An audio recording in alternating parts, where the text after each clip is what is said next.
And chalk and alum and plaster are sold to the poor for bread. Alfred Lord Tennyson. The world is full of surprises. So is Kellogg's Froot Loops. Kellogg's Froot Loops.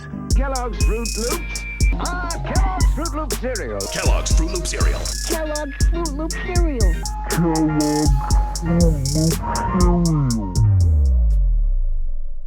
The secret's out. Really, the secret's been out for a while now. Froot Loops in the United States contain ingredients that are banned or restricted in other countries. Not only that, Kellogg has known about it for a while now and actually had plans to get rid of these ingredients in their cereal products years ago. But why is it that some ingredients are banned in other countries but they're allowed to be used in food in the United States? And how do these ingredients affect our health? What's the whole story here? Where are we headed? And is this actually anything new?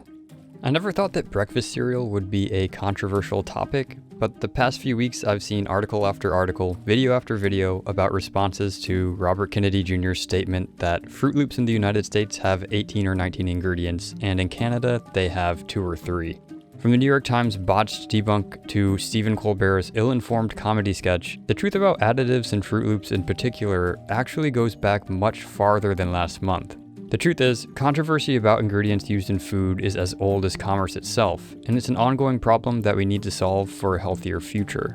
Today we'll explore the true root of the Froot Loop scandal, problems with our food system at large, and what's being done to improve it. We'll also show how this isn't a partisan issue. People from either political party have acknowledged the potential problems with additives in foods. This isn't about politics or chemophobia, it's about an age-old problem that puts profit over morals and ethics. What the Froot Loop scandal is really about is the adulteration of food.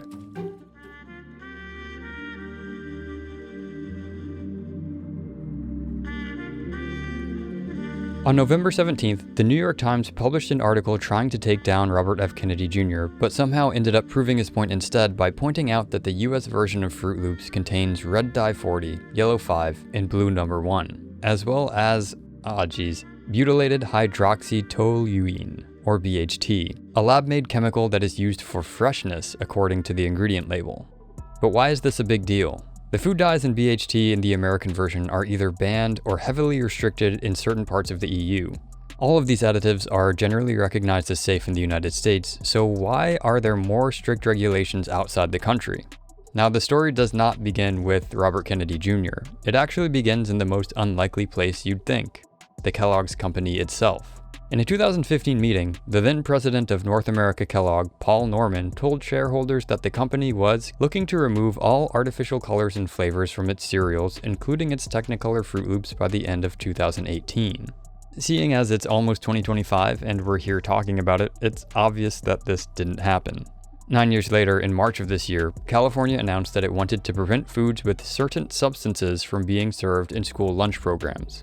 Among these substances were none other than red 40, yellow 5, yellow 6, blue 1 and 2, green 3, all the artificial dyes that are in Froot Loops and then some, as well as other ingredients like titanium dioxide, which has been linked to genotoxicity, and brominated vegetable oil, which can cause headaches and nervous system damage. We'll talk more about this one later. But if these ingredients are generally recognized as safe by regulators, why does California want them out of school lunches? So believe it or not, the answer actually comes from a California Assembly member and Democrat, Jesse Gabriel, who stated that California has a responsibility to protect our students from chemicals that harm children and that can interfere with their ability to learn. A 2021 report from the California EPA found that the consumption of food dyes can cause or worsen hyperactivity and other behavioral problems in children. And just a few days ago, another Democrat, Representative Frank Pallone Jr. of New Jersey, stated, "With the holiday season in full swing where sweet treats are abundant, it is frightening that this chemical remains hidden in these foods that we and our children are eating," referring to the FDA's potential ban on Red 3, a food dye that may have ill effects on gut health and behavioral issues. And NBC News stated that, quote, "Researchers have also found evidence that Red 3 causes cancer in animals," unquote. Simultaneously, in March of this year, a Kellogg shareholder and founder of a health food company, Jason Karp, wrote a letter to Kellogg stating that, in pursuit of short-term profits, Kellogg fills its most ubiquitous cereal products in the US with harmful artificial dyes such as Red 40, Yellow 6, and Blue 1, as well as the preservative BHT. He cited research from the Center for Science in the Public Interest and showed that these artificial ingredients are linked to various health complications like organ damage, allergic reactions, and hyperactivity or other behavioral problems in some children. Thomas Galligan, a principal scientist at the Center for Science in the Public Interest, claims that there are 27 human clinical trials that show these dyes harm children's behaviors, which proves that when some kids eat them, they will experience nervous system effects that look like ADHD. And again, we can see here that Red 40 and Yellow 5 are entirely barred in the UK, Japan banned Red 40, and Canada banned the use of BHT. To circle back around, the president of Kellogg in 2015 openly stated that the company planned to remove artificial dyes and flavors from their products. So why didn't they? Adding artificial dyes to food only serves a purpose in marketing the product. The bright colors make the product more appealing to customers, especially kids. BHT and other preservatives only increase shelf life, so these ingredients at the very best aren't absolutely necessary and at worst could be harming us in the long term. But the truth is that adding things to food, not to increase nutrients or benefit the consumer, but to increase profit, isn't a new idea. It's a problem as old as civilization itself, and while the ingredients changed over time, the problem itself hasn't. The main problem at the root of the Froot Loop scandal is adulteration of food. But inside, food energy, the kind you get from oats.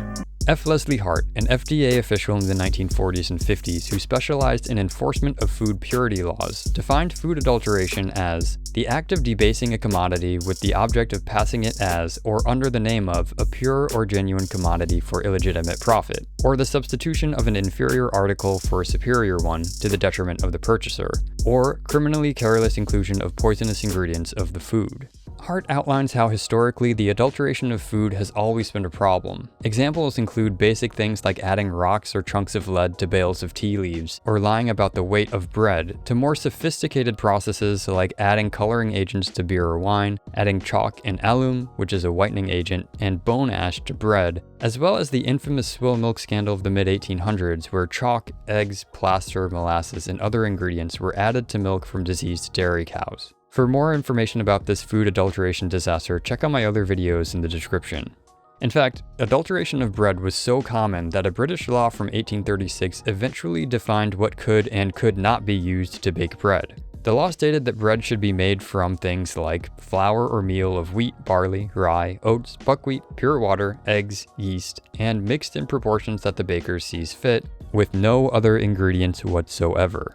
Food adulteration has been such a huge problem throughout human history that those caught trying to sell adulterated foods were subject to an array of serious punishments, like banishment from trade guilds, extended periods of time in a pillory, being dragged by a horse, being burned in a fire made from your adulterated goods, being buried alive under a pile of your adulterated goods, being forced to drink your own adulterated alcohol, and, of course, a good flogging. Okay, so why does this all matter? Bread today has a laundry list of ingredients including calcium sulfate, seed oils or other fats, soy lecithin, datum, mono and diglycerides, azodicarbonamide, sorbic acid, calcium carbonate, and monocalcium phosphate. All of these ingredients either try to speed up the fermentation process, aid the bread to expand while it's baking, or extend shelf life. These attributes all coincidentally increase profit margins as well, since it would cost a company even more money to ferment bread dough naturally. Surprise! None of these ingredients are there to make the bread more healthy, nor are any of these ingredients actually necessary to bake a loaf of bread. So back to breakfast cereal. The main ingredients in question here are food dyes and preservatives. We're not even talking about the fact that the first and most abundant ingredient in this cereal is sugar. We can consider these ingredients adulterants because they don't serve any purpose in terms of nutrition or flavor, and even though in the US they're generally recognized as safe, there's mounting scientific evidence to the contrary. It's so strange to me how there are laws that protect the purity of alcoholic drinks while not protecting the purity of staple foods like bread or cereal. For example, the German purity law states that beer has to be made with barley, hops, and water, nothing else. And in the United States, bourbon needs to be made with at least 51% corn and aged in new charred oak casks. But really, how badly do we need to add artificial dyes to anything that we're eating? If anything, the Froot Loop scandal shows us the reality of alternative ingredients that can be used as food dyes, preservatives, or other purposes.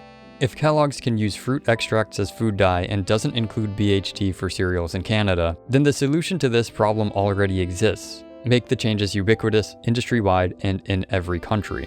The good news though is that the tide is actually changing. Just a few days ago, the FDA announced that Red 3 would be banned from food use, and on July 3rd of this year, it announced that brominated vegetable oil could no longer be used in food. And with that said, this isn't saying that you should never ever eat ultra-processed foods. Whether you like them or not, ultra-processed foods are a marvel of human ingenuity, and they're here to stay. But there's a specific time and place for them. They're essential for emergency situations like natural disasters, and as military rations in places where access to fresh food and refrigeration is limited. But should we really be eating them every single day? But what do you think? Should there be laws prohibiting the use of potentially or provably harmful ingredients used to manufacture food? Do you or does someone you know have sensitivities to any food dyes or additives? Let me know in the comments below to continue the conversation. If you learned something new or enjoy this kind of video, please give this video a like, subscribe, and share it with a friend to help boost my channel with the algorithm. Thank you so much for watching. Take care.